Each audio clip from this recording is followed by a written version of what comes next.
y'Imana tugiye kuganira amagambo y'Imana.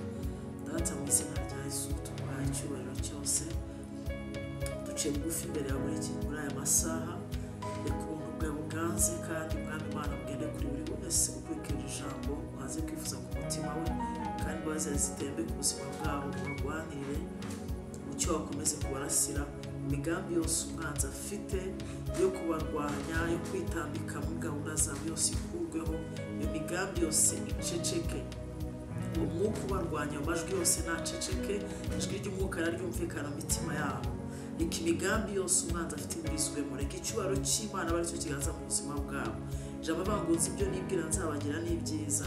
Umugambi w'Imana niwo mugari, umugambi w'Imana niwo kwizerwa, reka umugambi wawe ku buzima bwabo Mwami, uyu mugambi wawe Mwami reka usohore ku cyo wagambiriye Mwami Imana, reka icyo ushaka ugashima ku buzima bwabo aricyo kiba, reka ibyo umwanzi ashaka byose burizwemo, ibyo umwanzi ashaka, kuko mission yamuzanye ngo yaje kurimbura no kwica no gusenya, agagerageza kugera amajanja gushaka gusenya ibyo wubatse, reka ibyo agerageza gushaka gusenya byose imigambi y'uburizwemo, umugambi wa Kristo aba ari uganza kuri buri wese.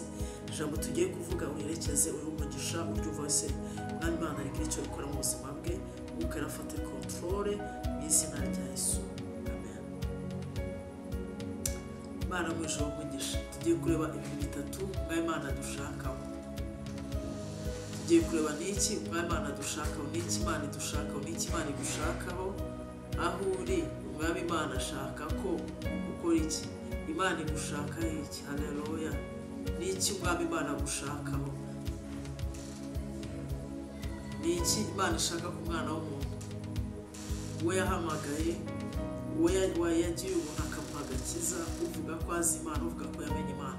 Ni ibintu bitatu tugiye kureba. icya mbere, dusome mu ijambo ry'Imana muri Mika, turebe ngo Imana idushaka iki, kandi iki Imana idushakaho tuba tugomba kucyitaho cyane, tuba tugomba kukiruka inyuma tukagishyikira tukakigenderamo, kuko umugisha wa mbere ukomeye cyane ni ukumenya ikintu Imana igushaka ukaba aricyo ugenderamo. Nta kintu kibaho nta kintu cyiza nko kumenya icyo Imana ishaka gukora, ni umugisha ukomeye cyane. Tubayeho muri ubuzima kugira ngo tunezeze Imana, tubayeho kugira ngo dukore icyo Imana ishaka, tubayeho kubw'impamvu y'Imana, ntabwo tubayeho kubw'ubushake bwacu no kubw'ibyo twishakiye, tubayeho kubw'impamvu y'Imana no kugira ngo dukore icyo ishaka. Muri Mika 6:8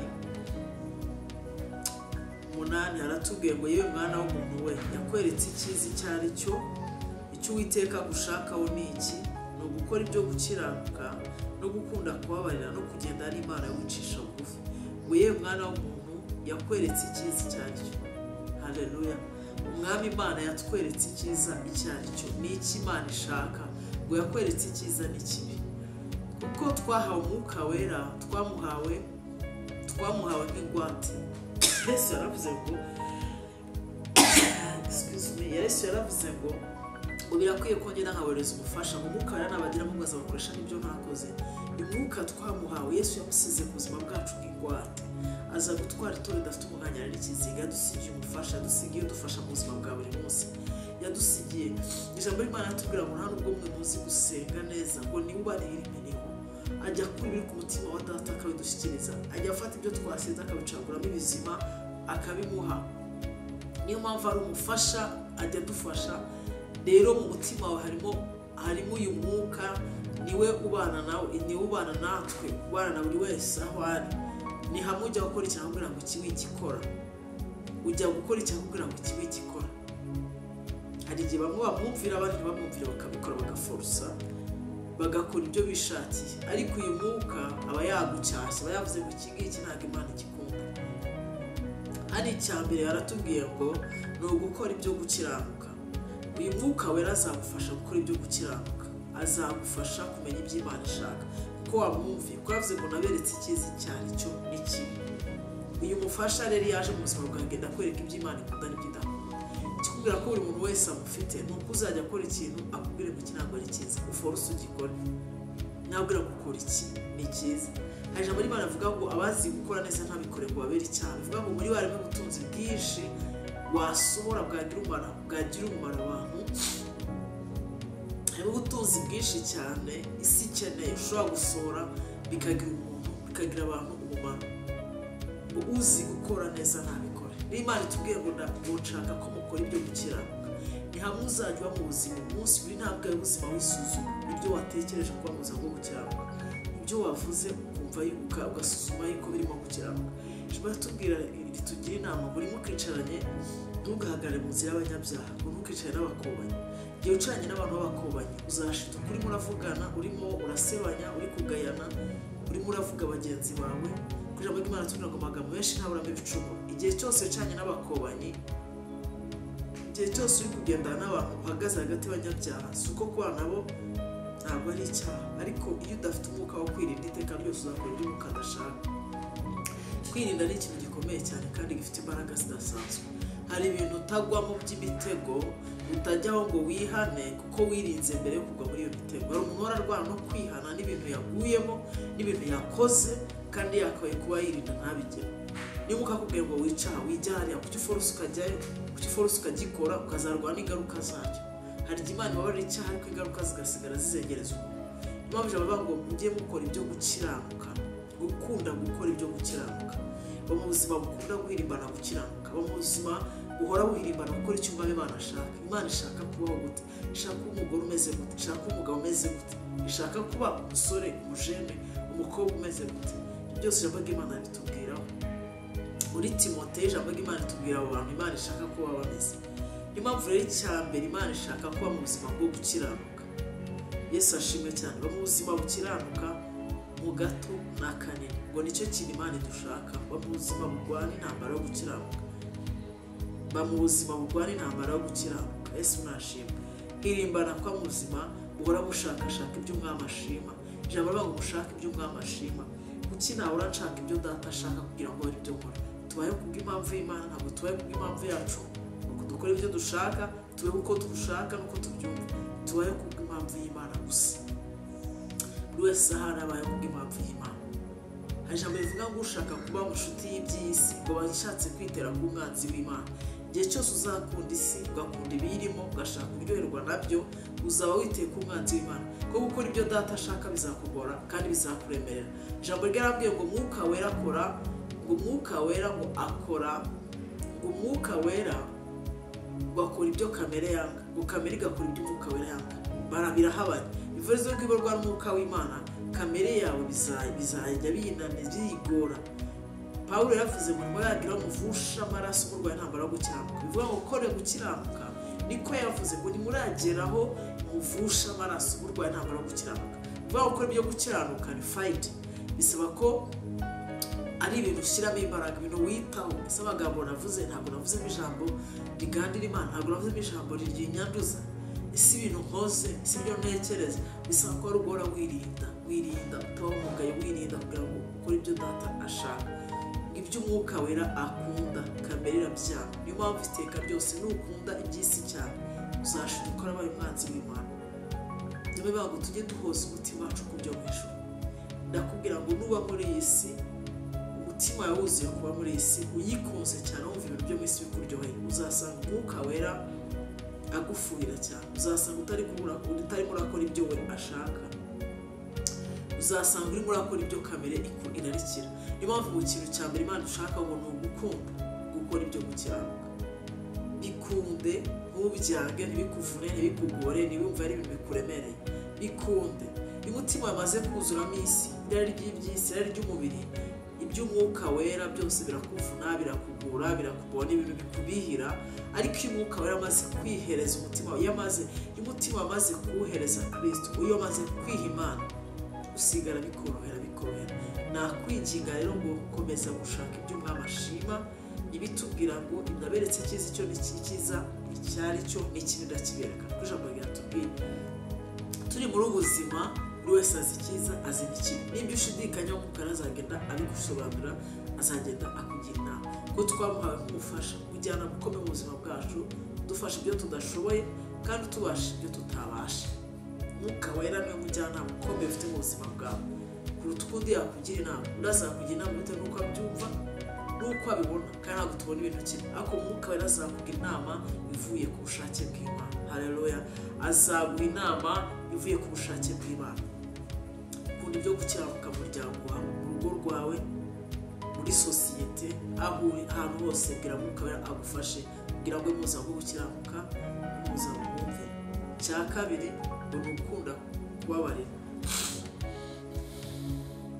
Ukubura umuntu ukunda kubabarira, haleluya. Icya mbere ni ugukora ibyo gukiranuka. Icya kabiri kubura umuntu ukunda kubabarira. Ugomba kubura umuntu bikunda, bitagukogora, bitakuvuna, utabishaka, kubera ko ushobora gukora ibyo gukiranuka rwanda byo ategetse nzikundira Imana nkora ibyo ishaka, ariko ibyo kumbwira ko barakana, ibyo kubara abantu badukoreye ibi, ibyo izi mbabazi kuzitanga birangoye, biramvunye, sinabishoboye. Icyo gihe rero uzasanga mu bintu bitatu Imana isaba wakozemo kimwe. Gukiranuka kubabarira byakunaniye, kandi n'ikintu kigoye buriya gikomeye, kubabarira biragoye pe, bisaba izindi mbaraga z'Imana. Niyo mpamvu ijambo ry'Imana ritubwira ngo mushobozwa byose na Kristo uha imbaraga. Webwe utashobora, hari izindi mbaraga zagushoboza. Guhemukirwa, kwicirwa, kuba buryo ki bwose umuntu waragerageje kurimbura urugo rwawe, kurimbura urubyaro rwawe, kurimbura umuryango wawe, ugasabwa kumubabara ugatanga imbabazi. Ni Imana igushoboza. Kuri ijambo tubwiye ngo umuntu agomba kuba akunda kubabarira. Menya yuko utabyishoboza, hari izindi mbaraga zagushoboza kubabarira. Ijambo rikatubwira muri Matayo ngo nimudatanga imbabazi, ngo namwe so mu ijuru ntabwo azabarira ibyaha byanyu. Hari igihe ushobora kuba waritwaye uwo muntu umubureminga, umufitiye urwango rwinshi cyane, kandi ukirengagiza ko wenda Imana yanamubabariye. Ukirengagiza ko buri wese aho ducumurira, aho twihanira nta muntu ubuhazi. Aho umuntu yacumura ukabibona, ariko aho yihaniye ntabwo wahamenya. Ijambo rirambwira ngo nubwo ibyaha byanyu byaba bisa umutuku, ndabyeza nkabidura shelegi, ngo nabyo bisa nk'umuhemba ngo mbihindura nk'ubwoya bw'intama. Bivuze ngo nta cyaha umwana umuntu yakora Imana itamubabarira. Hari igihe uba ukimutwaye mu mutima wawe kandi Imana yaramaze kukubabarira. Ibyo dukora ni byinshi cyane biba bigoye. Umuntu akakwicira umwana, biba bigoye kugira ngo utange imbabazi, ariko Imana iragushakamo kubabarira. Ugomba kugira positive mind, uvuga ngo uyu mwuka umuri inyuma wamuteye ntabwo ari we. Hari izindi mbaraga zamwize, hari izindi mbaraga zamukoresheje arigeze zishaka. Hari imbaraga zashatse kurimbura inyenyeri ku buzima bwanjye. Izi mbaraga zamuteye gukora iki? Izi mbaraga zamuteye gukora iki? Izi mbaraga nigeze zashaka kurimbura ubuzima bwanjye. Igihe cyose ufite umuntu umutima uziritsemo, biragoye ko uko umutima utabaye umutima utuzuye imbabazi, utuzuye ubuntu, biragoye kuba connecte n'ubwiza bw'Imana, ba connecte, biragoye kuba connecte n'ikirere cya Mwuka Wera. Umwuka yarakorana n'imbabazi. Ufite umutima rero ufite bitera ubushare, bitera urwango, bitara kubihirwa, bikakudisconnecta na connection ya Mwuka Wera. Ugomba rero gutanga imbabazi, ugahubwira data ngo nshoboza ntabwo njye nabishobora. Ukuri ijambo ritubwira ngo ushobozwa byose na Kristo uduha imbaraga, ubwire ko utabishobora, ariko Imana dushaka n'imbabazi. Niyo mpamvu nubwo ibyaha byanyu byaba bisa umutuku, ndabyeza nkabikora shelegi, ngo nubwo byaba bisa nk'umuhemba mbihindura nk'ubwoya bw'intama. Bivuga ngo nta cyaha umuntu yakora atabaye, nubwo biba biremereye. Icyo kintu kigora umwana w'umuntu gutanga imbabazi. Hari igihe umuntu akwegukira amaramaje, kumva ubaguma niyibane nsibane, nareka agenda amenya ibye, sinshaka kumva, ashaka no kureba ahari, umutima ukaba wuzuye n'urwango. Ariko Imana iduhe gutanga imbabazi. Ugiye kurekura imbabazi ni ikintu dushakaho cya kabiri. Imbabazi ni ikintu cyagutse cyane. Niba ivuga ngo gukunda gukiranuka, ntabwo yakazanyemo ngo mujye gutanga imbabazi. Impamvu yabizanyemo ni uko habaho gukiranuka, hakazamo no gutanga imbabazi. Menya ko umuntu hari umwuka wamukoresheje. Umuntu ajya agira imyuka ibiri ikorera mu mwana w'umuntu. Jya mbwira abantu ngo nta muntu mubi ubaho, ahubwo biterwa n'umwuka wakoreye mu muntu uwo ari we. Hari umwuka mwiza n'umwuka mubi. Umwuka w'Imana yakoreye mu muntu, umuntu akora ibintu byiza, n'umwuka mubi wakwatatse nawe akoresha ibintu bibi. Tanga imbabazi, menye ngo uyu muntu yarakoreshejwe, hari izindi mbaraga zamukoresheje, hari undi mwuka wakoreye mu mutima we. Ko iyo umuntu ahindutse agahinduka akaba icyaremwe gishya, nawe aba muzima akaba nk'abandi, akuzura imbabazi, akuzura urukundo. Ariko iyo yuzuye umwuka mukoresha ikintu kibi cyane. Tanga imbabazi, guhora abantu, abo wafungira umutima wawe ubakora, ubasohore, ubwiza bw'Imana bwuzure muri we. Reka umutima wawe ubuturo bwa Mwuka Wera bwe ku ubuturo bwe kuzigirwamo abantu. Urwango n'ubushare no kubihirwa, reka Umwuka Wera aganze gusharirirwa kose. Amaraso ya Yesu yomore ibikomere byo mu mutima wawe. ndasaba ngo amaraso Yesu atembe mu mitima yacu, ashongeshe ibikomere, aya maraso yuhagire ibyumba by'umutima wawe, ayoze yuhagire. Imana yo mu gihugu cyeri gusuka ubu, Imana mu gihugu cyeri gusuka imbabazi, Imana igumutima wagutse uzuye kwabarira, umutima wuzuye urukundo. Jambo ngo urukundo rutwikira ibyaha byinshi, ufite urukundo ibasha kwabarirwa no kwemerwa no guhabwa umugisha, basha kumvwa mu ijuru. Umwese ugira urukundo Imana iramwishimira, iramubabarira, kuko tumubabwira akamero nk'ak'Imana ngo turekeranye mu cya Kristo. Niba data tubara umunsi ku wundi, ducumura buri mwanya buri saha. Jambo Imana avuga ngo nta cyaha mufite ngo muzamunyise umunyabinyoma, kandi ngo n'amarayika mu ijuru bose babonamo amafuti. Natwe turi mu isi, turirwa mu isi yanduye. Tanga imbabazi. Muri Matayo aravuga ngo nudatanga imbabazi ngo nawe so mu ijuru ntabwo azakubabarira. Rekura imbabazi, rekura imitima y'abantu, rekura abakubabaje. Data niwe guhora n'uko Imana niyo igutsindishiriza, kandi icyo mwijeje cyo nuko umuntu wese ikintu yakoze ingaruka zimugeraho, Imana ikamwigisha, ikamucyaha, ikamuhana, ikamuhindukiza, ikamubwira ngo wakoze ikintu kibi kandi ugomba kucyishyura, ukakihanirwa icyo wakoze. Imana irahora kandi irahana. Nushaka kwikorera abantu, menya ko Imana ubwayo guhora kw'Imana. Niko mwakunda tubwira ngo bibera byiza Uwiteka guhana no guhora umuntu ikintu yakoze. Imana irahana, utazagira ngo birangire aho cyangwa se burijwe mu jame. Ntabwo Imana ari uko ikora. Ikintu cyose umuntu akora cy'isaro, biravuga ngo icyo umuntu aba nicyo asaro, icyo umuntu yakoze kimugiraho ingaruka. Imana ibishaka ko guhora, biravuga ngo guhora si ukwana, twe dutanga imbabazi ubundi Imana ikabikora nk'Imana, kuko twe dushobora kubikora nabi ariko ibikora neza. Haleluya. Icya gatatu no kugenda n'Imana wicisha bugufi. Gendana n'Imana wicisha bugufi. Haleluya, haleluya. Ora bashakataya. Imana idusukemo izindi mbaraga zo guca bugufi. Umuntu wese ushobora kuba yarataranye mu kwishyira hejuru, mu kwiyemera, uvuga ngo ngiye nkoreshwa ibi, biraba kugendana n'Imana uciye bugufi. Menya yuko Imana yuzuye icyubahiro no gukomera no ihambaye. Imana igushoboza ibyo ushobora, Imana ikubashisha wowe ibyo udashoboye. Gendana n'Imana ufite umutima uciye bugufi. Vuga kanaka iki niba aragikoze, ndashima Imana niyo kuba utaragikora n'umuntu wagiriwe. Gira umutima uciye bugufi, kuba uri ukuri ni ubuntu, ntabwo ari imbaraga, ntabwo ari umuhate, ntabwo ari imbaraga ukoresha asa amasengesho menshi. Ni ubuntu wagiriwe. Kuba ukomeza uko umeze, hari ukuntu kuba hari ukuntu umeze abantu bakwifuza, ni ubuntu wagiriwe. Gendana n'Imana wicisha bugufi, uvuga ngo byose niyo, hatabaye imbabazi z'Imana, hatabaye ubuntu bw'Imana, njye nari kuba ndi, ese nari kuba ndi uwande, nari kuba ndi hehe? Hatabaye imbabazi z'Imana, nari kuba ndi kubarizwa, ese ubuzima bwanjye bwari kuba buri hehe? Ese nari kuba ndinde? Ariko wabaye wahawe agaciro, wahawe ijambo, wahawe icyubahiro, uri umuntu udasanzwe ukora ubwiza bw'Imana mu bw'Imana. Data niwe ujya udutsindishiriza, akaturemera amateka mashya, akadushoboza, akadukura ahantu hamwe, akadushyira ahandi. Bivuga ngo tuva mu bwiza tujya mu bundi. Ariko Imana ishaka ko tugira imitima iciye bugufi, irekonesa ko ibintu byose niba yabikoze. Ko umwana w'umuntu wamenya intege nke, ikintu ushobozwa cyose wikumva ko ari ibintu birenze, menya yuko igitoro kimwe wakubitwa hasi ukanibagirana ko wagikoze. Niko isi imeze, niko isi imeze, ifite ukuntu yubatse. Rule of nature, utazagira ngo uri igitangaza, umuntu udasanzwe. Ibyo ushobojwe menya ko Data ari wagushoboje. Ngo dushobozwa na Kristo duha imbaraga. Imana ikunda icyubahiro cya nta muntu ujya, icyubahiro cy'Imana nta muntu ukoma ku cyubahiro cy'Imana ngo bigwe amahoro. Iki ni gushoboje, ugenda n'uteka uciye bugufi. Ikubashije kuronka, abandi barakora bikanga. Shima Imana ko ari umuntu yakugiriye. Abo birimo biranga, suko Imana itabakunda, suko Imana itabitayeho. Niba uri mu gihe cyawe gikoreshe neza, uzava mu nzira abandi bazi mu bindi bihe. Turi ku murongo muri iyi si, muri ubuzima. Niba warubatse bikagukundira, hari abandi ziri gusenyuka kandi ntabwo ari uko babishaka, bararashwe. Niba hari ikintu wakoze kigakunda, Imana icyubahiro, uvuga ngo ndagushimiye ko wanshoboze. Gira umutima uciye bugufi hasi cyane.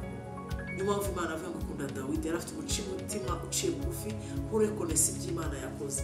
Yabwiye umugore ngo Imana yankuriye, yabwiye umugore ngo Imana yakuye so ku ngoma, ikama kwicara ku ntebe bwami, njye mvuye mu ntama, mvuye mu ishyamba ntaratojwe, gikamura rikanzana ibwami. Iyo Mana nayiganiye, nayihimbaza biganiye. Igihe cyose ushatse guhangara icyo cy'Imana no kuvuga ngo njye Imana yakamugirira inari, njye ndashoboye, njye kanaka. Haleluya, haleluya.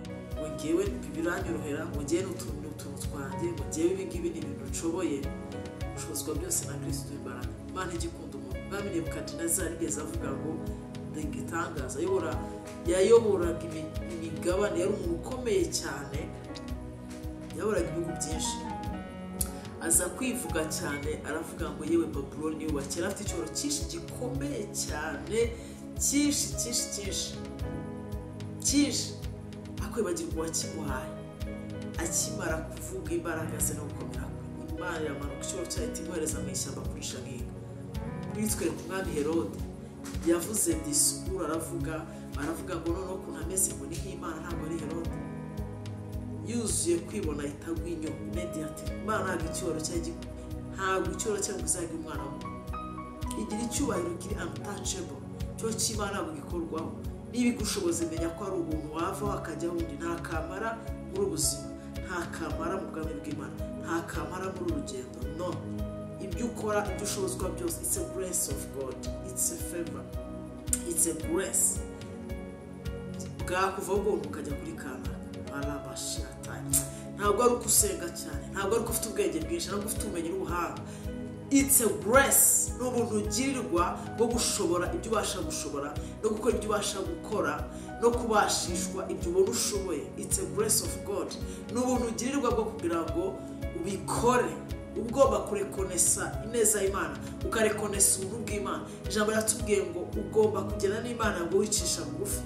Ugomba kugenda n'Imana ufite umutima uciye bugufi, utumva ko ari imbaraga zawe, utumva ko uba wabigerageje, ukumva ko intambwe wateye weshejwe n'Imana, ukumva ko ibyo ugezeho byose ugejejweho n'Imana, kandi ukazirikana batarabigera, ukazirikana abananiwe, ukazirikana bamwe batabishoboye, ukazirikana abandi bose bari inyuma, kandi ukabira umugisha abantu benshi cyane.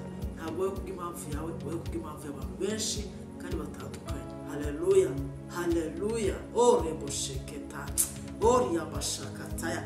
Tubaye kubw'imbabazi z'Imana, tubaye kubw'ubuntu bw'Imana. Imana igushoboze kuri mutima uciye bugufi hasi cyane. Uvuge ngo dushobozwa byose na Kristo duha imbaraga. Na Kristo duha imbaraga. Uzi kubwiriza cyane ubuntu bw'Imana, uzi kwiriza ubusa cyane, it's a grace of God. Uzi kuririmba cyane ubuntu bw'Imana, uzi ufite umwuka uri iryoza, ufite eloquence n'ubuntu bw'Imana. Imana nidushoboza gukora ibyo dushobora. Imana yonyine niyo igira ikireme ikagikomeza, niyo ifite urufunguzo, niyo ishobora, niyo ifungura ibyananiranye, niyo ishobora ibidashoboka, niyo ibashisha umuntu, niyo ikura umuntu ku rwego ikamugeza ku rundi, niyo idutsindishiriza, niyo idushoboza ibyo twe tutashobora. Imana data wa twese mwiza, ni data wa twese, ntabwo ari papa wawe gusa, ni data wa twese. Ngo avumera imvura ababi n'abeza, ibyo agushoboza yabishoboza n'abandi, bakabishobora, bakagira ijambo, bakanakurenga. Haleluya. Cyoro cyose tugihaye Imana kakana, cyoro cyose turakimugaruriye. Dushozwa byose nawe duha imbaraga. Cyubahiro ni iki? Gukiranuka kugerageza bigakunda n'ubuntu bwe, niyo ubabara bigakunda. Imana ishimwe. Imana irashaka gukora bitatu umwana w'umuntu abigira. Tugendane dukore ibyo gukiranuka, twuzure kubabara, twuzure no kugira umutima uciye bugufi, tuvuga ngo byose tubikesha umwami w'abantu. Dushobozwa byose na Kristo duha imbaraga. Imana ibahe umugisha kandi bagire neza cyane. Turabakunda kandi tubifuriza ibyiza, tubifuriza gutsindishirizwa no gutsinda umwami Yesu. Data abarwanire, abashoboze ibyo mutashobora, kandi mukomeze mwambara imbaraga muri buri buzima duhatane. Imana ibahe umugisha. Turabakunda. Shalom shalom.